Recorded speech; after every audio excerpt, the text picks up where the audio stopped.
G'day guys, welcome to week 3 of isolation practice. It's been pretty wet this past week, so hopefully you got out and got some practice done. Again, I'm going to demonstrate with a little practice rod so you can see those loop shapes and angles that I'm talking about better. And this week I want to talk about trajectory. So trajectory is looking from the side-on view, that 180 degree straight line between our forward cast and back cast, all right? So in week 1 we talked about the pick up and lay down, all right? So it had a high back cast, low forward cast. That's our trajectory, okay? And we need to change that trajectory for multiple reasons, all right? So what I want to give you first is a practice drill to go through some trajectory changes, all right? So we're going to start off with a high back cast, low forward cast, move to the horizontal, then we're going to drop that back cast, low, high forward cast, come back to the horizontal, and then we'll make that low forward cast, high back cast, present that fly on the forward cast. So look a bit like this. High back cast, low forward cast. Drop the back cast, lift the forward cast to the horizontal. Then drop the back cast, lift the forward cast. Come back to the horizontal. Then drop the forward cast, lift the back cast, and present that fly on the forward cast. So why do we have to learn these changes? So one thing we always deal with in fly casting is the wind, all right? So if I've got a head-on wind, all right, I'm trying to make a forward cast into the wind. What sort of trajectory do I want? I want that low forward cast trajectory. So I'm going to have a high back cast, all right? I must have a 180 degree straight line between my forward cast and back cast. So if I want a low forward cast, I'm going to have a high back cast.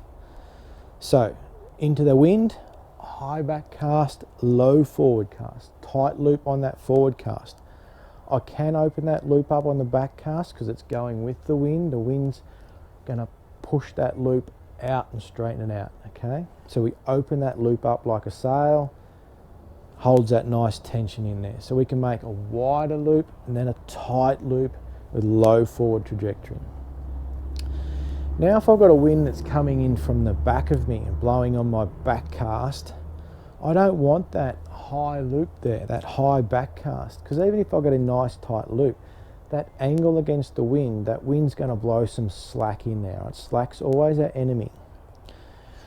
So what I really want is a low back cast. So I can get from a forward cast, a line that's on the water, to a low back cast with that side cast that we made last week, okay? Make a lift, low back cast with a shorter line, okay? Then we can extend line out by false casting. So I make that low back cast, then a vertical overhead cast, all right? And we extend line out through our false casting. Lift, low back cast, high forward cast. Okay, we can open that forward cast loop up because it's going with the wind like a sail. It's going to catch it. That wind will straighten it out for us. Another reason we need to change our trajectory is lengthening of our line, okay? So here I've got a short line, so I can have a steep back cast, low forward cast, and my loop unrolls above the water, lays down flat. But then if I extend my line out, all right, and I stick with that same trajectory, bang, I get that crashed loop. Who's seen that before, all right?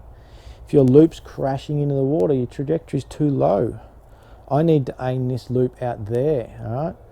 So flatten my cast out, get that trajectory right. So I've changed my trajectory. Another reason is a roll cast. We need to change our trajectory in a roll cast, don't we? Of course we do.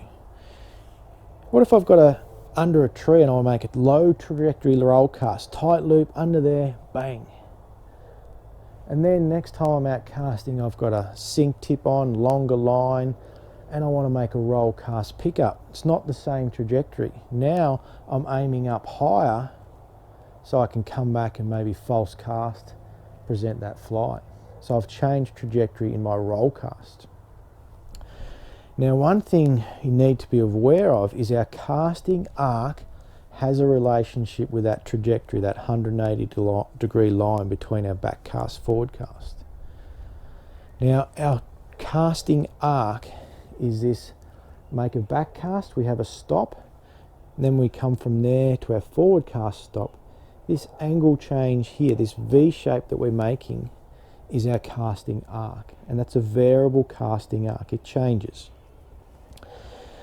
Now, in relationship to our trajectory line, so here we've got a low forward cast, high back cast. Our casting arc here, back cast stop, forward cast stop. All right, that's that V, our casting arc. If I change that trajectory, my arc rotates and changes with it. Now I've got a low back cast, high forward cast. That V is very different to this V. All right, so here, this is my roll cast. Here's my drawback of my D loop, this angle here. Then I'll make my forward cast here. If I now change that to a high trajectory, here's my D loop setup. Very different angle, my forward cast stop. All right. One thing in a roll cast or a spey cast we need to be aware of is our anchor. We need to watch that, all right? Especially if we're going to make that angle change of our rod. So here, I'm going to make that tight, looped, low trajectory roll cast. Here's the angle of my rod. Bang, I fire that in there. Then I'm going to make this roll cast pickup where my angle changes up here. All right, got to be very careful from here, my low trajectory roll cast under the tree. Here's my angle, not to drop the tip back and rotate that rod down, because look what happens to my anchor. Here's my anchor, this bit of line that's touching the grass. I got a nice small anchor, big D loop, that's a good cast. Here, now I've got a very big anchor, small D loop. That's not going to work. All right, so I've got to be careful how I rotate this rod, how I change that angle. And the way I do it, here's my steep angle, low trajectory. I lift the butt up and rotate that tip back. It's like drift, okay? Then I can aim up higher, okay? Another one that I'd like to give you as a practice drill is find yourself a tree like this, okay? We're going to practice this pick up and lay down back cast, all right? This first back cast is such an important cast, all right? It sets you up for really good casting, all right? If that's bad, the rest of your casting is going to be bad until you get rid of that bad element. If that's good, you don't have to get rid of anything. It's good to go. So how do we practice this?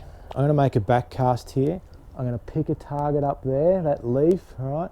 So I can see there a nice dinner plate circle that I want to drive this loop through, all right? And I'm going to watch it. Bang, okay? Again, I'm going to watch it. Bang. Now I'm not going to watch it. Did it go in the same place? Was that trajectory still right up there, all right? Or was it like this?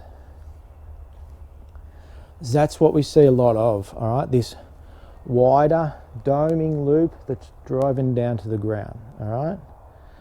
We want this loop, bang, up here. How do I get that up here? Well, it's in relationship to this casting arc angle and where I stop that rod. And what we're practicing here is learning where to stop that rod to get that directional momentum through that dinner plate. Bang, up there. This is so good because it gives you instant feedback. I'm going to watch it, set it up, bang, up there. Then when we don't watch it, well, that was no good. That's better, all right? So I'm getting that instant feedback. So there's lots of stuff to think about and practice for this week. Get out, enjoy a bit of sunshine, and I'll see you next week for week 4. Thanks for watching.